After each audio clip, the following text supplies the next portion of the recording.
You know, let me tell you something strange about love. The people who keep chasing it usually scare it away. And the people who stop running after it somehow keep running into it. It's weird, but that's life. The things that matter the most have a funny way of showing up once they stop becoming your only focus. That's what I had to learn. So before you tell yourself that, love forgot your address, I really need you to hear me out. I don't think that you've run out of chances. I think that you finally run out of patience for pretending. See, there's a difference. You can only keep explaining your worth for people for so long before one day you wake up and you realize that maybe the conversation was never supposed to be with them. Maybe it was supposed to be with yourself. See, I learned that heartbreak plays a very, very dangerous game. It convinces you that because something happened more than once, it happened forever, right? That's a lie that your pain tells you, though. If you touch a hot stove twice, you'll become very careful around stoves. But that doesn't mean that every stove is trying to burn you. But pain doesn't know the difference. Pain starts making permanent rules from temporary people. And that's where a lot of people lose years of their life. I've seen it. They stop opening doors because one person slammed one in their face. They stop believing in loyalty because somebody lied to them. They stop believing in love because somebody didn't know how to love them correctly.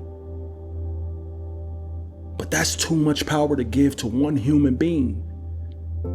One person's limitations should never become the blueprint for your future. And here's something that I had to learn. You have to stop asking why they didn't choose you. Stop.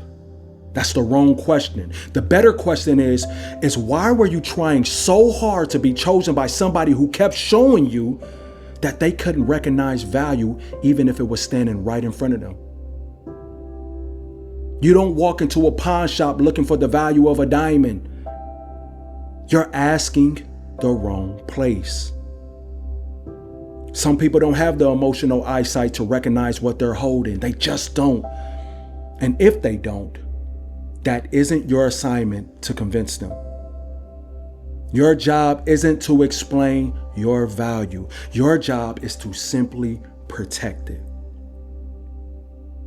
We've been sold this idea that, when love comes in our life, it's supposed to arrive like fireworks and loud and dramatic and emotional. I don't buy it. Fireworks are beautiful, yes, and then they're gone. I think that real love sounds more like peace. It doesn't have to keep announcing itself. It doesn't need to keep proving that it showed up. You stop checking your phone every 5 minutes. You stop wondering where you stand. You stop rehearsing conversations in your head. That's how you know that you're safe. That's how. See, peace is very expensive. Don't trade it for excitement. Now here's where people get fooled. Watch this. They'll spend years and years and years trying to find someone who makes them feel alive. They'll spend years trying to find someone who makes them feel alive while ignoring whether the same person keeps draining the life out of them. Feeling something isn't enough. You need to ask yourself a better question. Watch this. How do I feel after I'm around them? That's a better question. Do I feel lighter or heavier? Do I feel seen or tolerated? Do I feel calm or confused? Life gets easier when you stop asking whether somebody likes you and you start asking whether you even like who you become around them. That's a better question. And I honestly think that's why this message found you. You're growing out of the need to be picked. You're growing into someone who does the picking. See, that's the difference. The old you would have accepted attention. The new you is waiting on intention. The old you would have ignored little things because you didn't want to lose somebody. The new you understands that little things eventually become big things. See, character whispers before it ever screams. But most people miss it because they're listening to charm instead. So here's the part that I really want you to hear. Hear this. If you don't hear nothing else, hear this. I believe that love is getting close. Not because life magically rewards people who wait. It doesn't. Love gets close because you're becoming someone who can finally recognize it. Those are two different things. You couldn't have held on to the relationship that you're praying for 5 years ago because you were still calling emotional confusion chemistry. You were still calling inconsistency excitement. You were still trying to earn what should have been given freely. But look at you now. You walk away quicker. I'm proud of you. You ask better questions. I'm proud of that. You protect your peace without apologizing for it. See, that's not bitterness. That's wisdom that cost you something. And maybe it's 3 days. I don't know. Maybe it's 3 weeks. Maybe it's sooner than you think. I don't know the calendar, but I know what usually happens before something beautiful enters somebody's life. I know. They stop begging life to hurry. They get busy becoming someone that they're proud of. That's what they do. And here's the twist that nobody tells you. The first love that's about to find you isn't another person. It's you. The version of you that quit negotiating with disrespect. The version of you that stopped confusing being wanted with being valued. The version of you that can sit alone without feeling abandoned. That's the person who's about to show up.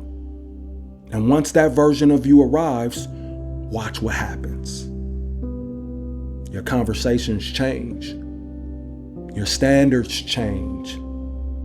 The people that you're attracted to change. Because when your self-respect gets stronger, your appetite for dysfunction gets very weak. And then one day, somebody walks into your life and they don't become your happiness. They interrupt your peace. No, not by taking it away. They don't take your peace away, but by matching it.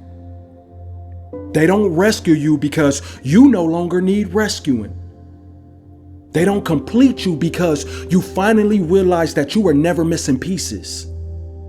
They simply add to a life that's already full. Your life is already full. That's why this works.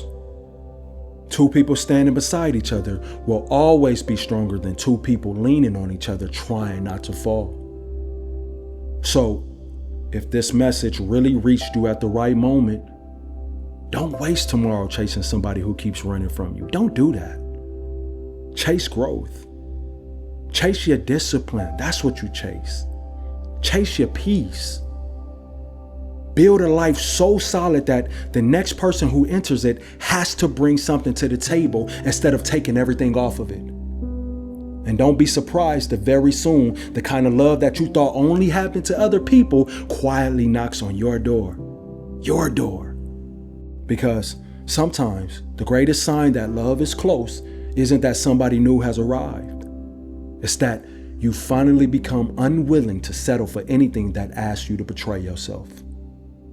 You got this, my friend. Love is coming.